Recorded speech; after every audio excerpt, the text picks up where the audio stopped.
Where are we rushing to? What is there to experience but this very moment? What if we're trying too hard? What if this moment is actually perfect but we cannot see it, feel it, because we are too busy trying to make it something else? What would happen if we released judgments and expectations in order to commune with what is? What if we allowed ourselves to be touched by the beauty of this moment and to enter a state of receivership? When we start controlling life, we can enter the relief of letting life in.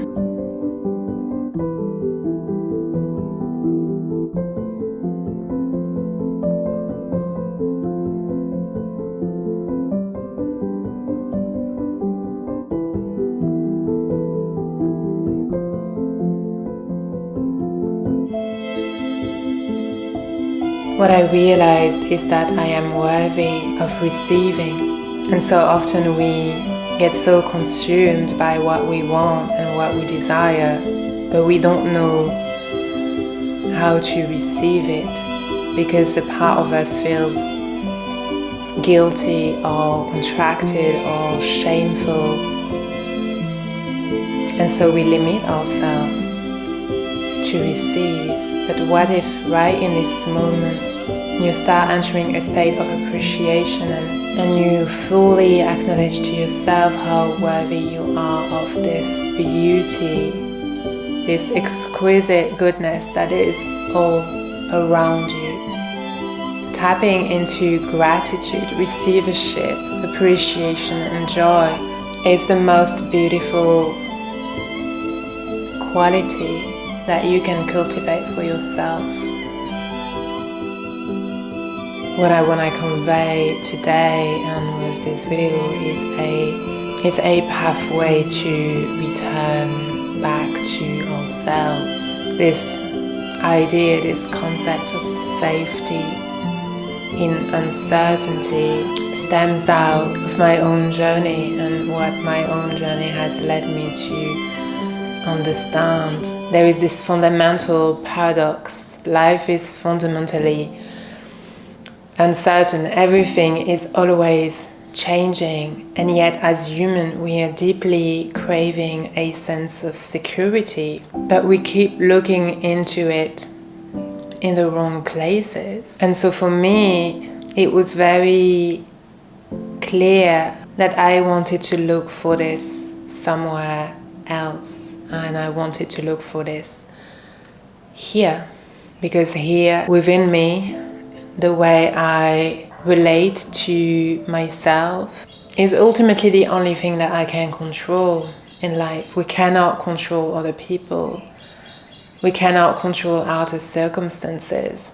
We can, but to an extent. I think that we can spend so much time in our lives trying to control the outer environment and try to keep it all together, only to realize that at some point it doesn't work and the pressure becomes too much. And we do not allow ourselves to simply exist and take life in. When you try to control life over and over again, you are not in the right place to let it in. The idea for this video came from this experience that I've been having so many times, which is the outer circumstances seem like they are so beautiful and so perfect, and yet I cannot let it in. There is a part of me that resists allowing the good in. And I found myself very much wondering, how is this working? Why can't I simply enjoy this moment? It's been like a resistance to pleasure. And in this video I want to share really what I've learned, because The answer is actually much more simple than what we think, but we just need to look in the right place. What this is coming down to is aliveness, is not just how to live, but how to thrive, and how to be able to fully, deeply be in communion with life and with the world and everything around us. Why we cannot find true happiness outside is that the outside is always changing. So how do we find this inner core stability, safety, security, ease within ourselves in order to thrive and to move from a sense of disconnect and separation into communion? I am safe to let go of control. And it is safe for me to not only live, but to thrive, to commune, to exist, to expand, to create. This is what I want to talk about today. And what I want to describe, what I want to share are different ways not to control your outer world in order to make it more secure, but ways to find this within yourself. How to deepen your intimacy, your relationship to yourself in order to be able to live, to thrive, to commune. So the first step is awareness. What is fear, actually? Fear is a state of contraction, separation, and fear is natural because as human we have this innate drive and reaction that is very strong, that is to protect ourselves in order not to die, but to survive. It's a survival mechanism. And fear is very important. We don't want to get rid of the fear. It's actually impossible to get rid of fear. What we want to do is to learn how to disidentify from the fear and to build the capacity through expansive awareness and different tools and practices in order to hold the fear. Fear ultimately lives in the body. The mind, we can have racing thoughts that we may find stressful, but ultimately a thought is neutral. It's just sounds, it's just words. What is directing the anxiety is the charge that it has on the body. There is an emotional charge associated with every thought. And that is why, because the body is the subconscious, that is why we consciously want to do something. I want to be here, present, simply spending some time in nature.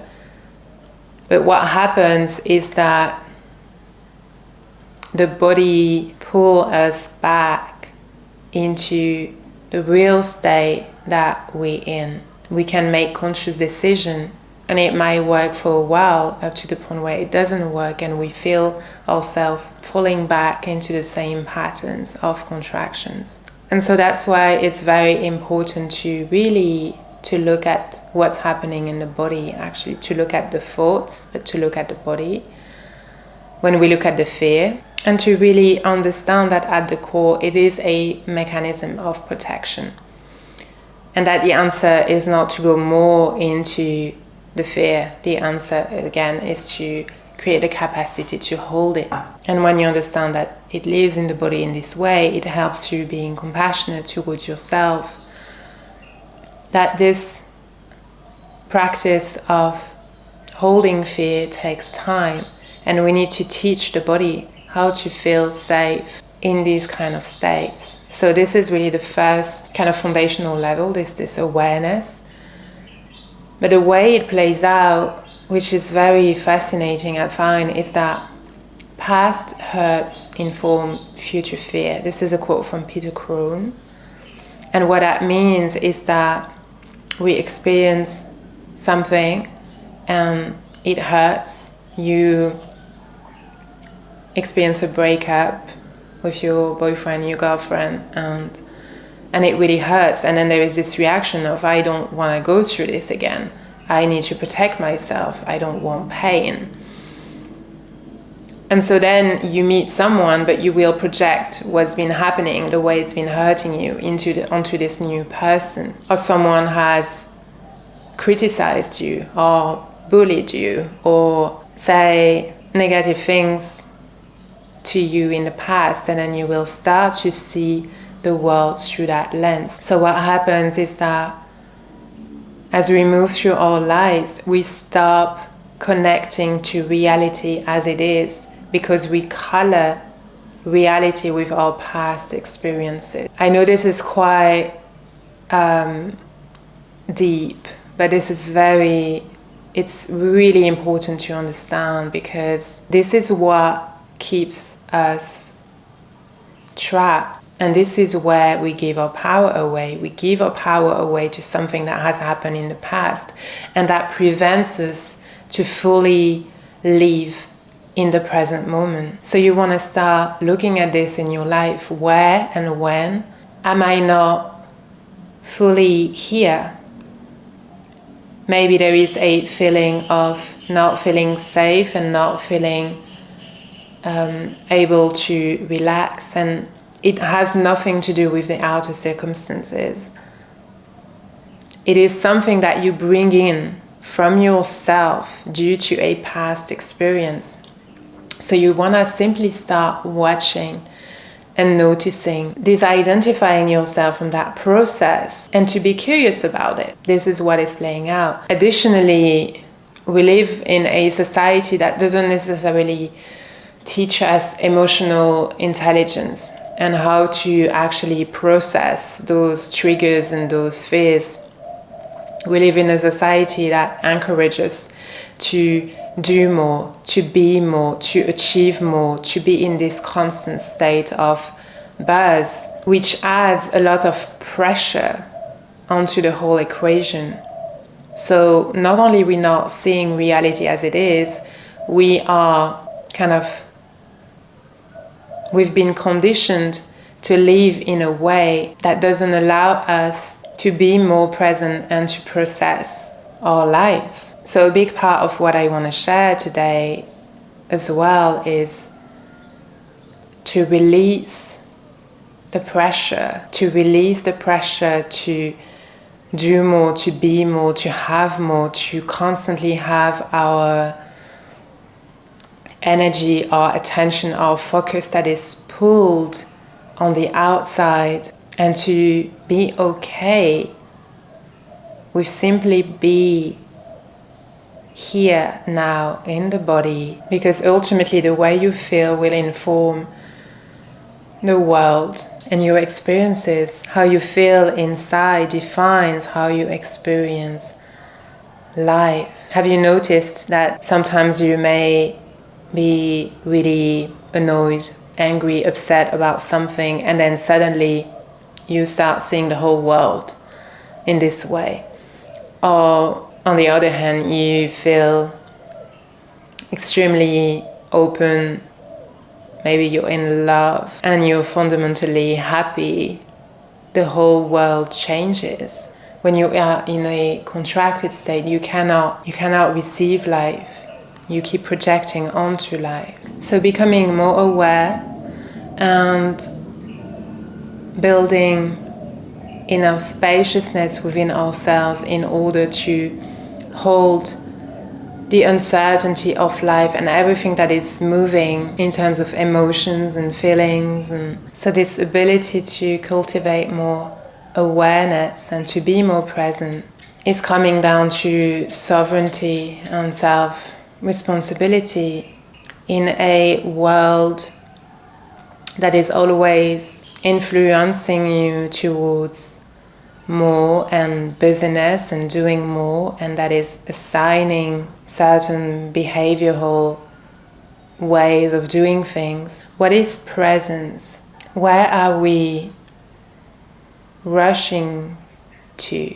What is there to experience but this very moment, where in fact is the past and where is the future? What would it mean and what would it feel like to be in communion with this moment, to be so activated in our senses, to practice the art of seeing, appreciating beauty, not only just to look, but to see the colors, the shapes, the forms, to be curious about in our environment.